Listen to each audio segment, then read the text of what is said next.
সময় নেই, এই কথাটা আসলে ভুল। সময় সবারই আছে। কেউ যদি চায় হাজারো ব্যস্ততার মাঝেও সে একটুখানি সময় ঠিকই বের করতে পারে।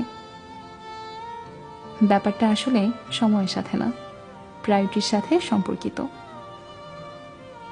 আপনাকে বলা হচ্ছে সরি, সময় পাইনি তাই রিপ্লাই করতে পারিনি, অথচ অথচ অন্য কোথাও অডল সময় তার বরাদ্দ ছিল ঠিকই। আপনি সময় পান না, ব্যাপারটা আসলে তা না, আপনি প্রায়োরিটি পান না।